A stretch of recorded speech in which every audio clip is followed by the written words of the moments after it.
Hello viewers, آج کی حکایت کا عنوان ہے دل اور زبان۔ تو چلیے ویڈیو کو شروع کرتے ہیں بغیر کسی تاخیر کے۔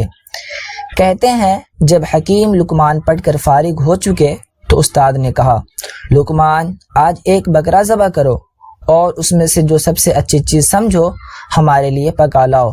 لقمان نے بکرا حلال کر کے اس کے دل اور زبان کو خوب اچھے مسالوں کے ساتھ بھون بھون کر استاد کے سامنے رکھ دیا۔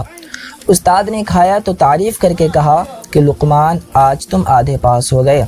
دوسرے دن استاد نے فرمایا، آج پھر ایک بکرا ذبح کرو اور اس میں سے جو سب سے بری چیز پاؤ وہ ہمارے لیے تیار کر کے لے آؤ۔ لقمان نے پہلے کی طرح پھر بکرا ذبح کیا اور دل اور زبان ہی کو چن لیا، مگر اس بار اس ترکیب سے پکایا کہ زبان میٹھی پکائی اور دل کڑوا، اور پھر دونوں کو ملا کر استاد کے سامنے لا رکھا۔ استاد نے کھایا تو بدمزہ پا کر بولا، لقمان آج کیا پکا لائے؟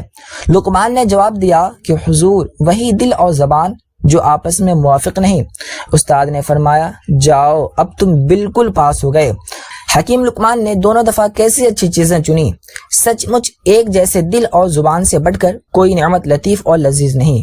اور ٹھیک اسی طرح جب دل اور زبان ایک دوسرے سے مخالف ہو، دل میں کچھ اور ہو اور زبان پر کچھ اور، تو دل اور زبان سے زیادہ کوئی چیز بری اور منبذہ نہیں۔ جس آدمی کا دل اور زبان نیک ہو، دنیا بھی اس کی عزت کرتی ہے، خدا بھی خوش ہوتا ہے، اور جس کی زبان دل سے موافق نہ ہو، دنیا بھی اسے اچھا نہیں کہتی، خدا بھی نہ خوش ہوتا ہے، بلکہ وہ خود بھی خوش نہیں رہتا۔ یہ رہی آج کی مختصر سی ویڈیو۔ یہ ویڈیو آپ کو کیسی لگی ہمیں کمنٹ سیکشن میں ضرور بتائیں، اور ہاں ہمارے چینل کو ضرور سبسکرائب کریں۔ اس سے ملے گی آپ کو اچھی کوالٹی کی ویڈیو اور ہمیں ملے گا حوصلہ۔ Thank you.